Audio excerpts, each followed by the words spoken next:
ಹೇಳಿ ಸರ್ ಡೆಲ್ಲಿ ಪ್ರಯಾಣ ಇಲ್ಲ ಈ ರಾಷ್ಟ್ರೀಯ ವರಿಷ್ಠರನ್ನು ನಾವು ಭೇಟಿಯಾಗಿದ್ದೆ. ಭಾರತೀಯ ಜನತಾ ಪಾರ್ಟಿಯ ವರಿಷ್ಠರನ್ನು ನಾವು ಭೇಟಿಯಾಗಿದ್ದೆ ಮತ್ತು ಇದೆಲ್ಲ ಬೆಳಗಾವಿ ಲೋಕಸಭಾ ಟಿಕೆಟ್ ಸಲುವಾಗಿ ಮಾತಾಡಿದ್ದೇನೆ ಮತ್ತು ಸ್ಥಳೀಯವಾಗಿ ಯಾರ್ಯಾರು ಪ್ರಮುಖ ನಾಯಕರಿದ್ದಾರೆ MLAಗಳು XMLAಗಳು ಎಲ್ಲರ ಜೊತೆ ಸಮಾಲೋಚನೆ ಆಗಿದೆ ಮತ್ತು ಎಲ್ಲರಿಗೂ ಸಹಿತ ವಿಶ್ವಾಸ ತೆಗೆದುಕೊಳ್ಳುವಂಥ ಕೆಲಸ ನಾವು ಮಾಡಿದ್ದೇವೆ.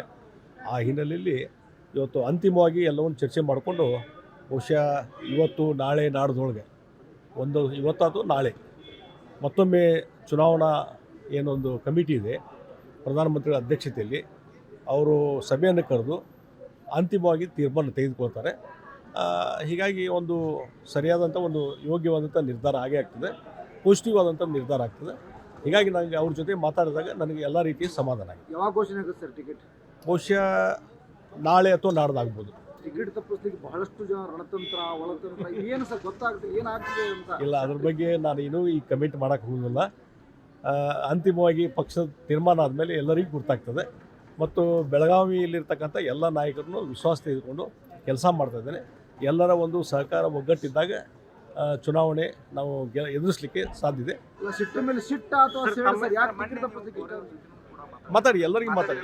ಮತ್ತು ಇವತ್ತು ಮಧ್ಯಾಹ್ನ ಕೋರೆಯವರಾಗಲಿ, ಅಲ್ಲಿ ಅಭಯ್ ಪಾಟೀಲ್ ಆಗಲಿ, ಈರಣ್ಣ ಕಡಾಡಿ ಆಗಲಿ ಅಥವಾ ಕವಟಗಿ ಮಠವರಾಗಲಿ, ಅದು ಇನ್ನೂ ಹಲವಾರು ನಾಯಕರಿದ್ದಾರೆ. ನಮ್ಮ ಇವನ್ ನಗರದ ಮಾಜಿ ಶಾಸಕರಿರ್ಬೋದು, ಎಲ್ಲರ ಜೊತೆ ನಾನು ಮಾತಾಡಿದ್ದೀನಿ. ಎಲ್ಲರೂ ಇಲ್ಲ ಪಕ್ಷ ಏನು ತೀರ್ಮಾನ ತೆಗೆದುಕೋ ಪ್ರಕಾರ ನಡ್ಕೊಳ್ಳೋಣ ಅನ್ನೋಂಥ ಮಾತನಾಡಿದ್ದಾರೆ. ನೋಡಿ, ಅದು ಯಾವಾಗಲೂ ನಾವು ಪಾಸಿಟಿವ್ ಆಗಿ ವಿಚಾರ ಮಾಡಬೇಕು. ಆ ಹಿನ್ನೆಲೆಯಲ್ಲಿ ಒಂದು ಸರಿಯಾದ ಯೋಗ್ಯ ನಿರ್ಧಾರವನ್ನು ಕೈಗೊಳ್ತಾರೆ ಅನ್ನುವಂಥ ವಿಶ್ವಾಸ. ಇಲ್ಲ ಅಂದರೆ ಏನಾಗುತ್ತದೆ, ಅಂತಿಮವಾಗಿ ಅಲ್ಲಿ ಚುನಾವಣಾ ಕಮಿಟಿಯವರು ಘೋಷಣೆ ಮಾಡುವವರಿಗೆ ನಾವು ಹೇಳಲಿಕ್ಕಾಗೋದಿಲ್ಲ. ಹೀಗಾಗಿ ಅದ್ರ ಬಗ್ಗೆ ಇಂಟರ್ನಲ್ ಇಲ್ಲಿ ಚರ್ಚೆ ಆಗಿದೆ, ಅದನ್ನ ಇಲ್ಲಿ ನಾವು ಹೇಳಲಿಕ್ಕೆ ಆಗೋದಿಲ್ಲ.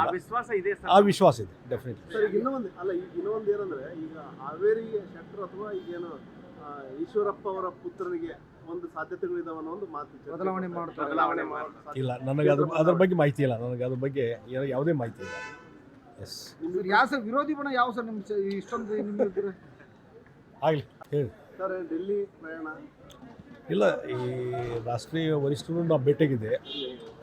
ಭಾರತೀಯ ಜನತಾ ಪಾರ್ಟಿಯ ವರಿಷ್ಠರನ್ನು ನಾವು ಭೇಟಿಯಾಗಿದ್ದೆ ಮತ್ತು ಇದೆಲ್ಲ ಬೆಳಗಾವಿ ಲೋಕಸಭಾ ಟಿಕೆಟ್ ಸಲುವಾಗಿ ಮಾತಾಡಿದ್ದೇನೆ ಮತ್ತು ಸ್ಥಳೀಯವಾಗಿ ಯಾರ್ಯಾರು ಪ್ರಮುಖ ನಾಯಕರಿದ್ದಾರೆ MLAಗಳು XMLAಗಳು ಎಲ್ಲರ ಜೊತೆ ಸಮಾಲೋಚನೆ ಆಗಿದೆ ಮತ್ತು ಎಲ್ಲರಿಗೂ ಸಹಿತ ವಿಶ್ವಾಸ ತೆಗೆದುಕೊಳ್ಳುವಂಥ ಕೆಲಸ ನಾವು ಮಾಡಿದ್ದೇವೆ.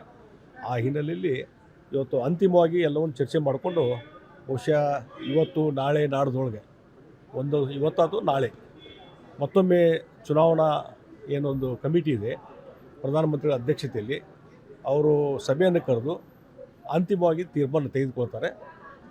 ಹೀಗಾಗಿ ಒಂದು ಸರಿಯಾದಂಥ ಒಂದು ಯೋಗ್ಯವಾದಂಥ ನಿರ್ಧಾರ ಆಗೇ ಆಗ್ತದೆ, ಪಾಸಿಟಿವ್ ಆದಂಥ ನಿರ್ಧಾರ ಆಗ್ತದೆ.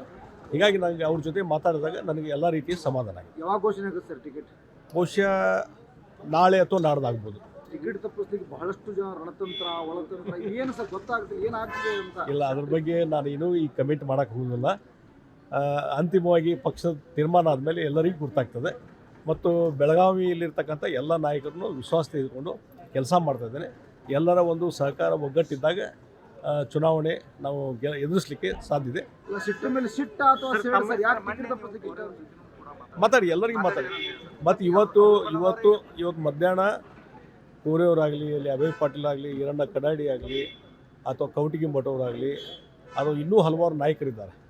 ನಮ್ಮ ಇವನ್ ನಗರದ ಮಾಜಿ ಶಾಸಕರಿರ್ಬೋದು, ಎಲ್ಲರ ಜೊತೆ ನಾನು ಮಾತಾಡಿದ್ದೀನಿ. ಎಲ್ಲರೂ ಇಲ್ಲ ಪಕ್ಷ ಏನು ತೀರ್ಮಾನ ತೆಗೆದುಕೋ ಪ್ರಕಾರ ನಡ್ಕೊಳ್ಳೋಣ ಅನ್ನೋಂಥ ಮಾತನಾಡಿದ್ದಾರೆ. ನೋಡಿ, ಅದು ಯಾವಾಗಲೂ ನಾವು ಪಾಸಿಟಿವ್ ಆಗಿ ವಿಚಾರ ಮಾಡಬೇಕು. ಆ ಹಿನ್ನೆಲೆಯಲ್ಲಿ ಒಂದು ಸರಿಯಾದ ಯೋಗ್ಯ ನಿರ್ಧಾರವನ್ನು ಕೈಗೊಳ್ತಾರೆ ಅನ್ನುವಂಥ ವಿಶ್ವಾಸ. ಇಲ್ಲ ಅಂದರೆ ಏನಾಗುತ್ತದೆ, ಅಂತಿಮವಾಗಿ ಅಲ್ಲಿ ಚುನಾವಣಾ ಕಮಿಟಿಯವರು ಘೋಷಣೆ ಮಾಡುವವರಿಗೆ ನಾವು ಹೇಳಲಿಕ್ಕಾಗೋದಿಲ್ಲ. ಹೀಗಾಗಿ ಅದ್ರ ಬಗ್ಗೆ ಇಂಟರ್ನಲ್ ಇಲ್ಲಿ ಚರ್ಚೆ ಆಗಿದೆ, ಅದನ್ನ ಇಲ್ಲಿ ನಾವು ಹೇಳಲಿಕ್ಕೆ ಆಗೋದಿಲ್ಲ. ಆ ವಿಶ್ವಾಸ ಇದೆ ಡೆಫಿನೆಟ್ಲಿ. ಸರ್, ಇನ್ನೊಂದು ಏನಂದ್ರೆ, ಈಗ ಹಾವೇರಿ ಶೆಟ್ಟರ್ ಅಥವಾ ಈಗೇನು ಈಶ್ವರಪ್ಪ ಅವರ ಪುತ್ರನಿಗೆ ಒಂದು ಸಾಧ್ಯತೆಗಳಿದಾವೆ ಅನ್ನೋ ಒಂದು ಮಾತು ಬದಲಾವಣೆ ಮಾಡ್ತಾರೆ. ಇಲ್ಲ, ನನಗೆ ಅದ್ರ ಬಗ್ಗೆ ಮಾಹಿತಿ ಇಲ್ಲ. ನನಗೆ ಅದ್ರ ಬಗ್ಗೆ ಯಾವುದೇ ಮಾಹಿತಿ ಇಲ್ಲ. ಎಸ್, ಯಾವ ಸರ್ ವಿರೋಧಿ ಬಣ ಯಾವ ಸರ್ ನಿಮ್ಮ ಇಷ್ಟೊಂದು ನಿಮ್ಗೆ ಆಗಲಿ. ಅನುಕ್ಷಣದ ಸುದ್ದಿಗಳಿಗಾಗಿ ವಿಸ್ತಾರ ನ್ಯೂಸ್ ಯೂಟ್ಯೂಬ್ ಚಾನೆಲ್ ಸಬ್ಸ್ಕ್ರೈಬ್ ಮಾಡಿ. ಹೊಸ ಸುದ್ದಿಗಳ ನೋಟಿಫಿಕೇಶನ್ಗಾಗಿ ಬೆಲ್ ಐಕಾನ್ ಕ್ಲಿಕ್ ಮಾಡಿ. ಲೇಟೆಸ್ಟ್ ಅಪ್ಡೇಟ್ಸ್ಗಾಗಿ www.vistaranews.com ವೆಬ್ಸೈಟ್ಗೆ ವಿಸಿಟ್ ಮಾಡಿ. ಅಂಗೈಯಲ್ಲೇ ಜಗತ್ತಿನ ಸುದ್ದಿ ತಿಳಿಯಲು ವಿಸ್ತಾರ ನ್ಯೂಸ್ ಕನ್ನಡ ಆಪ್ ಡೌನ್ಲೋಡ್ ಮಾಡಿ.